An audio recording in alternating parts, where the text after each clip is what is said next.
भेड़िए होते हैं, इसलिए दबे पांव चले आते हैं। तो उनको क्या करो, परमेश्वर की आत्मा के द्वारा, उनकी क्रियाओं के द्वारा, उनके व्यवहार के द्वारा ताड़ लो उनको, दूर से देख लो कैसे हैं। ऐसो को अंदर भी बाइबल कहती है फटकने ना दो अंदर। हमारी बात था कि हाँ और ना कि वो मक्खनबाजी के टाइम खत्म। लोग जो है नहीं ब्रदर, ये ब्रदर वाला टाइम खत्म भाई। सीधे सीधे परमेश्वर का वचन हाँ या ना। ये जो लोगों को मक्खनबाजी करके जो है ना अपने और खींचने का तरीका, ये सब खत्म है। क्योंकि परमेश्वर न्याय करने वाला परमेश्वर है और परमेश्वर बहुतों के न्याय को पहले से ही शुरू कर चुका है। कई लोग जानते हैं 2018 के शुरू में मैंने कहा था, याद होगा आपको, मैं ये साल बहुतों के गिरने और बहुतों के उठने का समय होगा। यहां तक कि बहुत लोग जो विश्वास में, वो लोग गिरेंगे। और हुआ भी। यहां तक कि परमेश्वर के जन जो कहलाते थे, सेवक लोग कहलाते थे, वो कई लोग गिरे, कई लोग जेलों के अंदर गए।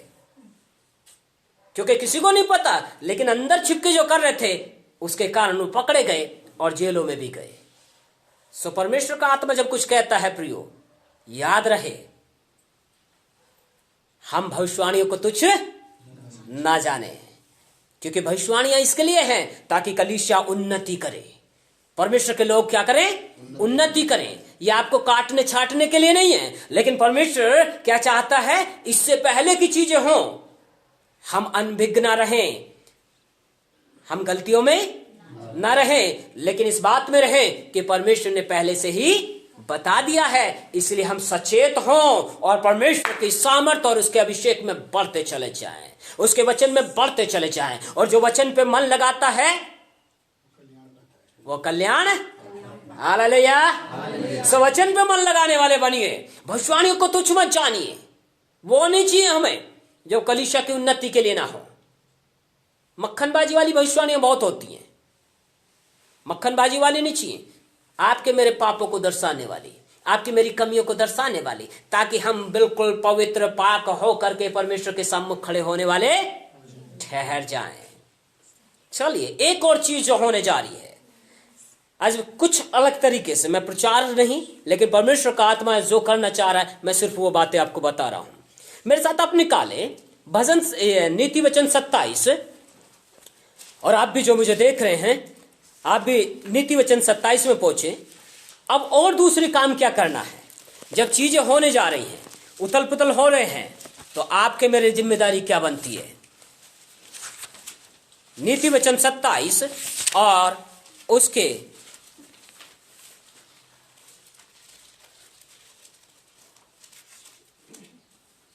23 पद से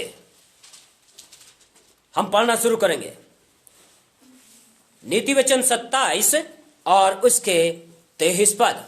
यहां पे ऐसा कहता है, बड़े ध्यान से सुनिएगा और इसको मार्क कर लीजिए अब अपनी बाइबलों में। अपनी भेड़ बकरियों की दशा भली भांति मन लगाकर जान ले। अपनी भेड़ बकरियों की दशा भली भांति मन लगाकर क्या कर ले? जान ले। हाँ? और अपने सब पशुओं के झुंडों की देखभाल उचित रीति से कर। उचित रीति से कर। किसकी? अपने सब पशुओं की झुंडों की देखभाल उचित रीति से कर। हाँ? क्योंकि संपत्ति सदा नहीं ठहरती। हाँ? और क्या राजमुकुट पीढ़ी पीढ़ी चला जाता है। जब कटी हुई घास उठा ली जाती है, कटी हुई घास उड़ गई, नई घास दिखाई देती है। पहाड़ों की हरियाली काट कर इकट्ठी की गई है। यस। भेड़ों के बच्चे तेरे वस्त्र के लिए हैं। और बकरों के द्वारा खेत का मूल्य दिया जाएगा। और बकरियों का इतना दूध होगा कि तू अपने घराने समेत पेट भर के पिया करेगा। और तेरी लौंडियों का भी जीवन निर्वाह होता रहेगा। आमेन। आमेन। हालेलुया। हालेलुया। मुझे नहीं पता आप कितना इस वचन को समझ पा रहे हैं, लेकिन जैसे परमेश्वर का आत्मा दर्शा रहा है कि उथल पुथल इस 2021 में होने वाली है, यहां तक कि उसके सिम्टम्स शुरू हो चुके हैं, तो जो होने वाला है अब मैं आपको बता रहा हूं उस चीज को ध्यान दीजिए। ये कहता है अपनी भेड़ बकरियों की दशा भली भांति मन लगा कर क्या कर ले, जान ले। मतलब ये है जो कुछ तेरे पास है उसको उचित रीति से देख, उसकी देखभाल ठीक से कर। अब चाहे आपके पास में खेत खलियान है, चाहे आपके पास में बैंक में पैसे हैं, चाहे आपके पास में जो कुछ अब है, उसको बड़े ध्यान से रखने की जरूरत है, बड़े ध्यान से रखने की जरूरत है। कई बार क्या होता है, जब हम आगे बढ़ते जाते हैं तो हमारे जीवन में आकर्षण बहुत आते हैं, और ये जो आने वाला समय है, ये आकर्षण और ऐसी चीजों का समय है जो क्या करता है, बेबसी लोगों को अपनी ओर खींचता है। और यहां तक कि हम जो मसीह हैं, हम भी इसमें खींचते चले जा रहे हैं। अब तक जो हुआ सो हुआ, पर आगे जो होने जा रहा है, इसलिए इस 2020 के अंदर बहुतों के पास काम नहीं था, बहुतों के पास आज भी काम नहीं है, बहुतों के पास आगे नहीं होने वाला। भुखमरी वो बहुत आयत में आने वाली है। इसलिए बाइबल जो कह रही है वो कहता है कि अपनी भेड़ बकरियों की दशा क्या कर ले, उनको भली भांति क्या कर ले, जान ले। मतलब तुझे अब दूसरे वेश में, आज हमारे पास भेड़ बकरियां नहीं है, लेकिन हमारे पास जो कुछ है, हमारे खेत खलियान, हमारे मकान, हमारे जो काम है, हमारे पास में कितना कर्जा है और कितना हमारे पास आता है, उसको बड़े अच्छे से देख ले। अब क्या कर, उसको पूरे अच्छे से कि इतना तुझे देना है और इतना तुझे लेना है। मतलब कमाई तेरी इतनी है और खर्चा तेरा इतना है। मेंटेनेंस। अब इसको जो अब तक हमने मेंटेन नहीं किया, यहां पे बाइबल कह रही है कि अब क्या कर, इसको बड़ी अच्छे से देखभाल कर ले। मतलब वो ना हो जाए कमाई 98 और खर्चा रुपया, क्योंकि आगे जो होने वाला है 2020 में तो संभल गए, पर 2021 में संभलने वाले नहीं हैं। इसलिए परमेश्वर का आत्मा कहता है कि शुरू से ही इस चीज को क्या कर ले, अब जान ले। पर ऐसा ना करना, अब मैं आपको दूसरी चेतावनी भी दे रहा हूं, ऐसा मत करना कि जब हम देखें कमाई इतनी है और खर्चा इतना है, तो कई लोग इस बात को सुन करके कहीं ऐसा ना हो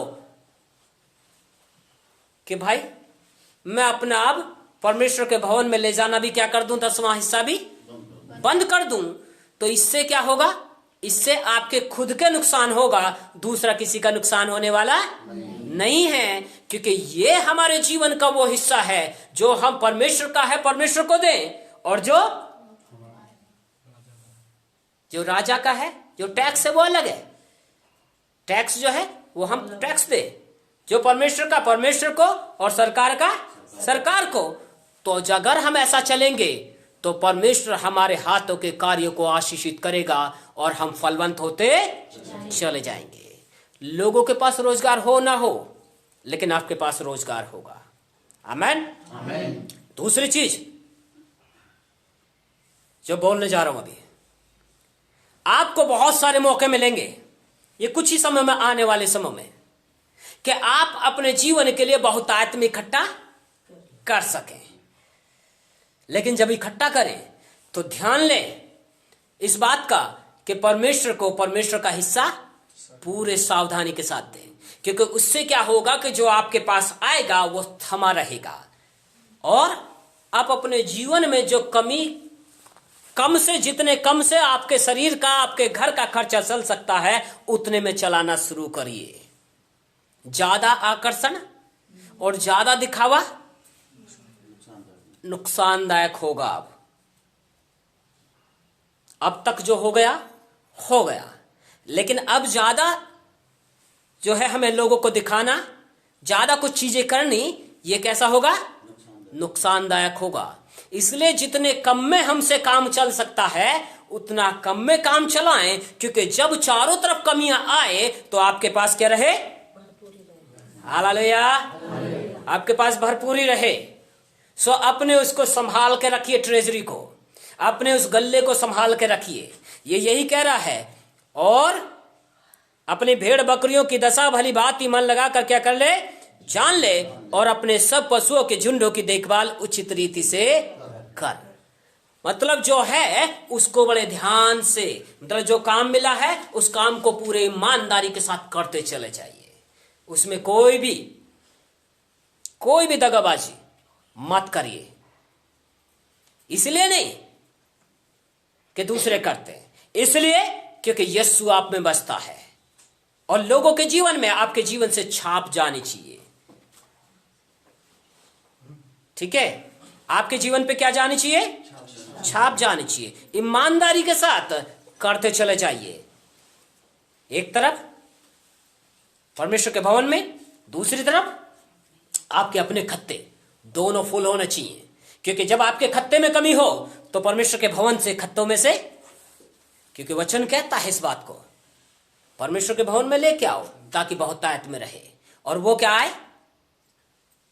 जब कलीसिया की जरूरत हो, कलीसिया के लोगों की जरूरत हो, तब वहां से क्या किया जा सके, उस जरूरत को पूरा किया जा सके।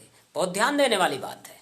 इसलिए कहता है केवल आपका अपना खत्ता नहीं, लेकिन कलीसियाई खत्ते को भी देखना बहुत जरूरी है।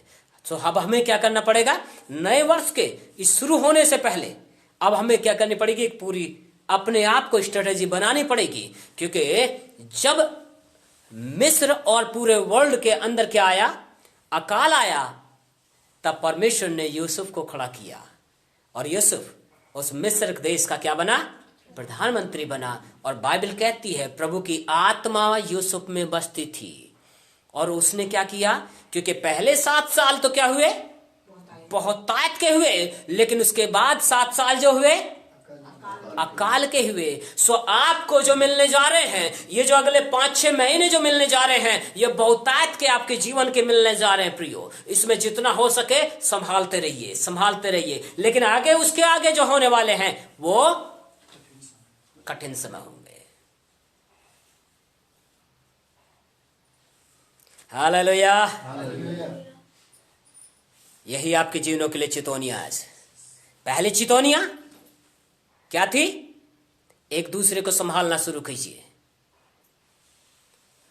कोई भी परफेक्ट नहीं है, कोई भी सिद्ध नहीं है, हर एक में कमियां हैं। लेकिन हम जो पहले आ गए हैं, हम एक दूसरे को नम्रता के साथ संभालना, मतलब उनको काउंसलिंग करें, उनके साथ प्रार्थना करें, तो क्या होगा? एक दूसरे की प्रार्थना के द्वारा वो शांति में, आनंद में आगे बढ़ता चला जाएगा। और खुद भी क्या करना है? अपने आप को भी संभाल के रखना है। कहीं ऐसा ना हो कि उसको संभालते संभालते खुद फंस जाएं। तो अपने आप को भी क्या करना पड़ेगा? उस परीक्षा से बचा के रखना पड़ेगा। इसलिए, और दूसरी बात क्या थी? भलाई करने में पीछे ना हटें, लेकिन इतनी भलाई जो सही है, वो अगली बार बताऊंगा भलाई कितनी होनी चाहिए। ज्यादा की जरूरत नहीं है, इतनी भलाई जहां पे आप परेशान ना हो कि दूसरे को चैन मिल गया और खुद परेशान होते घूम रहे, वो नहीं चाहिए। बाइबल कहती है इतना करो अपनी बहुतायत में से, अपने उसमें से जहां पे तुम खुद परेशान ना हो। कई लोग भलाई क्या करते हैं? कर्जे ले लेकर के भी भलाई कर देते हैं, है ना? वो नहीं चाहिए। कई लोग लोन उठा लिया, नहीं साहब मैं इसमें से भी जो है, भाई वो तू उठाया किस बात के लिए? उस काम को कर। कई लोग भलाई को समझ ही नहीं पाते, पर बाइबल को अगर हम पढ़ेंगे, कुरिन्थियों के पत्रों को, आपको सब नजर आ जाएगा। इसलिए उतना करो जहां पे आप परेशान, पर परमेश्वर के 10वें हिस्से पे हाथ मत लगाना। ये 2021 में एक ही चीज समझ लीजिएगा, कोई भी पूरी ईमानदारी से, चाहे मैं हूं, चाहे मुझे सुनने वाले, चाहे यहां बैठने वाले, परमेश्वर के उस काम में जो आपको मिलता है, वो जो 10वां हिस्सा, उस पे हाथ मत लगाना। क्योंकि वो परमेश्वर का है, परमेश्वर के भवन में। उससे क्या होगा? आपके खत्ते भरे पूरे रहेंगे, आपको बीमारी नहीं होगी, आपको समस्या नहीं होगी। क्योंकि जब ईमानदारी से आप करेंगे तो आपके खत्ते में छेद नहीं होगा। क्योंकि अभी तो कई लोग ऐसा रखते हैं जिसमें छेद वाली थैली है, जो डालते हैं वो निकल जाता है। लेकिन अपने खत्ते की जो थैली है उसको सिल लीजिए जरा अब, इन चेतावनियों के द्वारा आप आशीषित हो गए। इसलिए नहीं देना कि नियम है, नियम में नहीं चलते हम प्रेम में चलते हैं। इसलिए देना है ताकि मैं खुद आशीषित हूं, इसलिए देना है ताकि मैं भला चंगा रहूं। अरे जब बीमारियों पे नहीं जाएगा तो पैसा बचेगा ना। उस 10वें को ईमानदारी से करना शुरू करें, और जब ईमानदारी से करोगे आपके घर में बीमारियां नहीं आएंगी, आपके जीवन में दुख नहीं आएंगे, आपके जीवन के अंदर कोई भी कमी नहीं आएगी। लेकिन परमेश्वर आप जहां नहीं बोते वहां से भी निकाल लाएगा आपके लिए। आप जिन जिन कामों में हाथ लगाओगे वो आशीषित हो जाएंगे। ये चेतावनी केवल आपके लिए नहीं है, ये मेरे लिए भी है, हम सबके लिए है। एक दूसरे को संभालना जाने और एक दूसरे के लिए प्रार्थनाएं करें, और खुद भी अपने आप को कंट्रोल करना सीखें। खुद भी अपने आप को क्या करें, बचाएं। संभालते संभालते दूसरों को कहीं खुद ना गिरें, उसमें भी संभाल के रहें। और 30 जो आखिरी बात जो बता रहा था मैं, अपने धन संपत्ति पे कितना कर्ज है, कितना हमें देना है, उस सबको लिखना शुरू करें। एक तरफ कर्जे, एक तरफ आपकी आमदनी, वो सब करना शुरू करें। और आकर्षण से बचें, क्योंकि आकर्षण में बहुत गिरेंगे।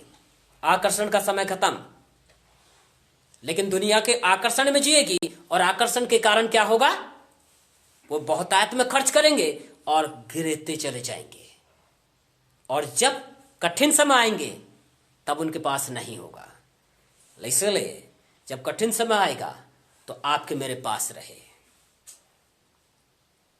आज कलीसिया के लिए यही चेतावनी है। आज कलीसिया के लिए 2020 खत्म होने से पहले यही चेतावनी है प्रियो, कि अब हम अपने जिंदगियों को ऐसे कर लें जैसा परमेश्वर का वचन कहता है। हालेलुया। आगे कहता है, क्योंकि संपत्ति सदा नहीं ठहरती, और क्या राजमुकुट पीढ़ी से पीढ़ी तक बना रहता है। हम सोचे नहीं साहब मेरे पास नौकरी भी बढ़िया है, सब कुछ है, पर हमेशा ऐसा न जाने कितनों की छूट गई, कितनों के घमंड टूटे हैं। हम सोचे हमारे पास बहुत बड़ा बिजनेस है और मेरे से ज्यादा अच्छा कोई काम करने वाला नहीं, सब घमंड टूट जाते। इसलिए नम्रता दीनता के साथ परमेश्वर के हाथों के नीचे अपने आप को रखें, और अपने सिखाने वालों के क्या करें, सहभागी हों। उनके साथ कंधे से कंधा मिला करके हम आगे खड़े रहें, ताकि परमेश्वर का काम बढ़ता चला जाए। और जो गिरने वाले हैं, इससे पहले कि वो गिरें, हम उनको, क्योंकि हम में से कई लोग लॉकडाउन में उठे हैं, तो हम इस आने वाले और समय में जो गड़बड़ी होने वाली है उसमें भी क्या करें। इसलिए बाइबल कहती है, आग में से झपट्टा मार करके उनको क्या कर लो, खींच लो। तो ये और समय मिला है कि अब हम और क्या करें, जो बेचारे नाश होने पे हैं उनको और खींच लें परमेश्वर के भवन में, ताकि वो भी अपनी जिंदगियों में परमेश्वर की आशीषों को पा सके। आमीन। कहता है, जब कटी हुई घास उठा ली जाती और नई घास दिखाई देती, और पहाड़ों की हरियाली काट कर इकट्ठी की जाती। समझ पा रहे हैं ये क्या है? कटी हुई घास उठा ली जाती, मतलब जो परमेश्वर ने अभी तक रखा है। क्योंकि जब प्रभु यीशु मसीह आएंगे तो वो क्या करेंगे, जितने लोगों ने वचन पे मन लगाया है, जितने लोगों ने अपने जीवन को प्रभु के सम्मुख रखा है नम्रता दीनता में, वो क्या होंगे, उसके साथ उठा लिए जाएंगे। जब कटी हुई घास उठा ली जाती तो क्या होता है, और नई घास दिखाई देती है। तो नई घास कौन सी है? ये नई वो घास है जो जब पीड़ाओं का समय चलेगा, बहुत से लोग जो नहीं उठाए जाएंगे, उस समय पे बहुत लोग जानेंगे कि मेरे साथ का क्या हो गया, प्रभु के साथ चला गया, तब पश्चाताप करेंगे। पर वो जो समय होंगे वो बहुत पीड़ादायक होंगे। इसलिए उन पीड़ाओं में जाने से अच्छा है कि पहली ही खेप में हम क्या हो जाएं, परमेश्वर के साथ उठा लिए जाएं। और सदाकाल के अनंत काल में जो है हम क्या करें, उसके साथ वास करें। और पहाड़ों की हरियाली काट कर इकट्ठी की जाती है। समय आने वाला है, मैं नहीं कह रहा आप भी हो गया, लेकिन परमेश्वर जानता है इस बात को, क्योंकि कोई भी मनुष्य इस बात को नहीं कह सकता कि यीशु कल आने वाला है या परसों आने वाला या किस दिन आने वाला, किसी को नहीं पता। लेकिन हाँ, सिम्टम्स हैं, लक्षण हैं। बुखार आने से पहले क्या होता है, सिम्टम्स आते हैं ना, लक्षण आते हैं ना, शरीर थोड़ा थका हुआ होने लगता है, बुखार हल्का गर्म होने लगता है, बहुत सारी चीजें होने लगती हैं। वैसे ही प्रभु यीशु मसीह के आगमन से पहले चीजें क्या कर रही हैं, सिम्टम्स दिख रहे हैं।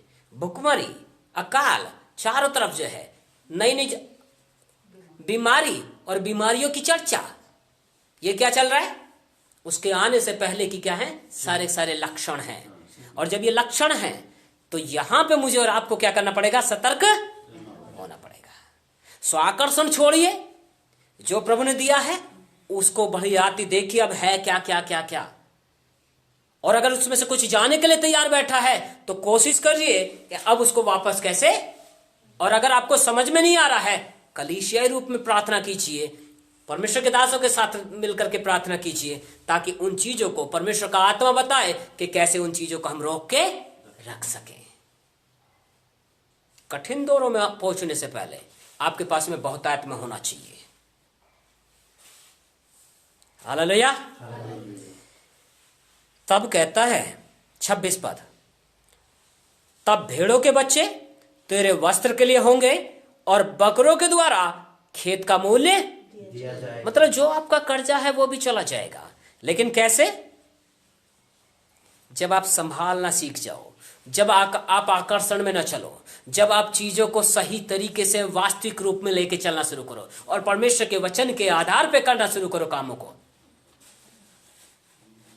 आपके कर्जे भी चले जाएंगे। आपके अंदर से जो है चीजें जो आपके घरों के अंदर जो हो रही हैं वो भी उथल पुथल भी चली जाएगी। ये कहता है भेड़ों के बच्चे तेरे वस्त्र के लिए होंगे, मतलब आपको वस्त्रों की कमी नहीं होगी। इस्राएलियों के 40 साल तक वस्त्र नहीं फटे, तो आपके कहां से फटेंगे। परमेश्वर आपके फटने नहीं देगा, है ना। फटने ना देने का मतलब क्या समझ रहे आप, आप फटे हाल नहीं होंगे, मतलब बुरे हाल नहीं होंगे। इसका मतलब ये नहीं कह रहा कि जो पहन रखा है वही चलता जाएगा, वो नहीं कह रहा हूं। ध्यान दीजिए इस चीज पे। मैं कह रहा हूं कि आप फटे हाल नहीं होंगे। इससे पहले कि फटने को होगा, आपके पास दूसरा पहले से तैयार होगा। ठीक है, थोड़ा शांत रहिए जरा। क्या है, आपके पास इससे पहले कि एक खत्म होने को हो, दूसरा पहले से तैयार होगा। आपको परेशानी होने की जरूरत नहीं होगी। ठीक है, सुनिए जरा इन चीजों को ध्यान से, क्या कह रही है। और बकरों के द्वारा खेत का मूल्य दिया जाएगा। मतलब आप जो कर सकते हो, ये जो कुछ महीने आपके लिए होने वाले हैं ये अद्भुत होंगे, तो इसमें जो कर सकते हो कर सकते हो। पर अब भी से स्ट्रेटेजी बनानी पड़ेगी। नव वर्ष के शुरू होने से पहले पहले क्या करना पड़ेगा, पूरा होमवर्क करना पड़ेगा, पूरा पूरा परमेश्वर के से प्रार्थना करके और पूरे तरीके से अब हमें क्या करना पड़ेगा, सही ढंग से चलना पड़ेगा। अब तक जैसे चल गए, लेकिन ये जो झटका आया 2020 का, ये सिर्फ थोड़ा सा ट्रेलर है, चीजें और होने वाली है अभी। ठीक है, चलिए। और बकरियों के द्वारा, बकरियों का दूध इतना होगा, हालेलुया, मतलब जो आपके पास है वो इतना भरपूर होगा। कहता है कि तू अपने घराने समेत पेट भर के पिया करेगा और तेरी दासियों का जीवन भी निर्वाह होता रहेगा। मतलब जो तेरे पास होंगे नौकर चाकर, वो भी क्या होंगे, आशीषित होते चले जाएंगे। मतलब खुद भरपूरी में रहेगा और जो हमारे पास होंगे लोग, वो भी क्या होंगे, आनंदित और मगन रहेंगे, भरपूरी में रहेंगे। ये है परमेश्वर का वचन प्रियो। लेकिन इसके साथ चेतावनियां हैं, इसके साथ चेतावनियां हैं। हम अपने जीवन को कैसे चलाते हैं, परमेश्वर के दासों को की अधीनता में अपने आप को रखना सीखिए। ठीक है, कभी कभी क्या होता है ना, क्या अधीनता में लोग रखते नहीं हैं और यहीं पे धोखा खाते हैं और यहीं उनके गिरने का सबसे बड़ा कारण हो जाता है।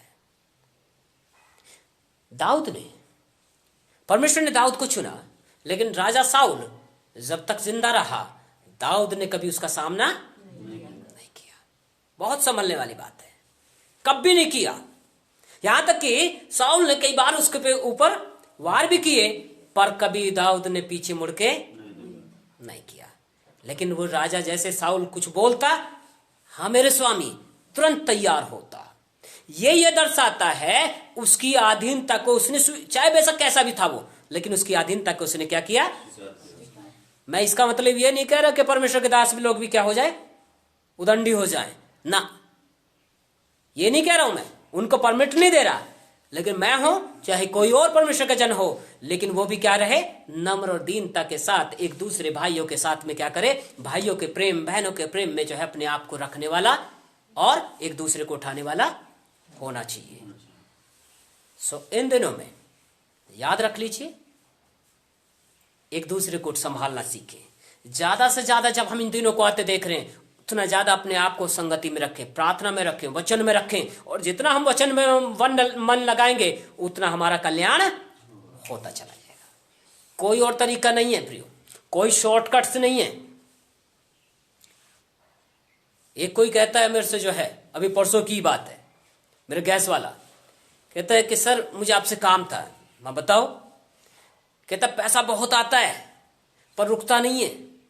अब फिर क्या करना है, कहता कोई ताबीज बना के दे दो, मैं संडे आ जाना बना के दे दूंगा। ताबीज बना के यहां नहीं चलता है, यहां क्या चलता है, वचन चलता है। वचन तेरे अंदर दूंगा, यीशु मसीह को दूंगा, और वो तेरे अंदर होंगे, और जिधर चलेगा उधर तेरे काम सफल होता जाएगा। आमेन। आइए प्रभु के चरणों में चले और प्रार्थना में चले। यस्सा खाबा शिया खालाबा शानदार खारी हम धीरे देखा तो रखो शिवरे अंधेरे निवेशु। Thank you holy spirit. प्रभु पवित्र आत्मा, हम तेरा धन्यवाद देते आज के दिन जो तूने हमें चितौनियां दी हैं कि आगे आने वाले संकटों के दिन प्रभु जो आने वाले हैं, उससे पहले जो भरपूरी के दिन हमारे लिए आने वाले हैं पिता, प्रभु हम उसमें समझदार हो जाएं, ताकि हम बुरे आकर्षणों में ना फंसे, दिखावों में ना फंसे, लेकिन जो कुछ तूने हमें दिया है उसको हम अच्छे से संभालना जाने पिता। प्रभु हमारी बुद्धि को खोल दे, समझ को बढ़ा दे, और पवित्र आत्मा हम आपका स्वागत करते। आप हमारे जीवन के ऊपर, मेरे जीवन के ऊपर, मेरे घराने के ऊपर, हर एक सुनने वाले भाई बहन के ऊपर, और हर एक जो यहाँ पे बैठा है हर एक के ऊपर कंट्रोल ले लीजिए, ताकि बुद्धि नई हो जाए, समझ खुल जाए, और प्रभु तेरे वचन और तेरी चितौनियों के अनुसार, भविष्यवाणियों के अनुसार हम अपने जीवन को निर्वाह करने वाले बन जाए पिता। ताकि प्रभु हमारे जीवन जो कुछ हमें तूने दिया है उसमें हम भरपूरी को प्राप्त करें पिता, और तेरी महिमा हमारे जीवन के द्वारा प्रकट होती चली जाए। सारा आदर महिमा आपको देते पिता। अब यीशु के नाम में प्रभु जी इस समय एक जीवन को मैं आशीषित करता, हर एक जन जो यहाँ पे बैठा है, हर एक जीवन के प्रभु राजा बुद्धि समझ खुल जाए, और प्रभु तेरी बातें इनके जीवन में ठहर जाए यीशु, ताकि इन चितौनियों के अनुसार हर एक करने वाला बन जाए। हर एक को प्रभु मैं आशीषित करता यीशु के नाम में प्रभु जी। हर एक सुनने वाले भाई बहन को भी मैं आशीषित करता यीशु के नाम में। ओ यीशु के नाम में प्रभु हम हर एक बुरे आकर्षण से, दुष्ट की चालों से आजाद हो जाए यीशु के नाम में। B free in Jesus mighty name. इसी घड़ी यीशु के लहू की सामर्थ को मैं रिलीज करता, पवित्र आत्मा आपके अभिषेक को रिलीज करता, बंधन टूट जाएं और हर एक जन तेरी आजादी में चले और आत्मा के प्रभु उन्माद में बढ़ता चला जाए। प्रभु जी सब कुछ तेरे चरणों में दे देता पिता। अब तक तूने हमारी अगुवाई की है, आगे भी हमारी अगुवाई कर, ताकि हम गिरने वालों में ना हो, लेकिन तेरे साथ जब तू आए तो हम तेरे साथ उठाए जाएं और तेरी महिमा में प्रवेश करने वाले बने पिता। सारा आदर महिमा आपको देते, मसीह यीशु के जीवित नाम से मांगते, आमीन। अब हमारे परमेश्वर पिता का प्रेम, यीशु मसीह का अनुग्रह और पवित्र आत्मा की सहभागिता और संगति हम में से एक के साथ मसीह यीशु के दूसरे आगमन तक हमेशा हमेशा तक हर एक ईमानदारों के साथ हमेशा हमेशा तक होती रहे, आमीन। सबको जय मसीह की। प्रभु आपको आशीषित करे, और अगर आप इससे के द्वारा आशीषित हुए हैं तो जरूर इसको दूसरों को भी शेयर करें। God bless you all. Amen.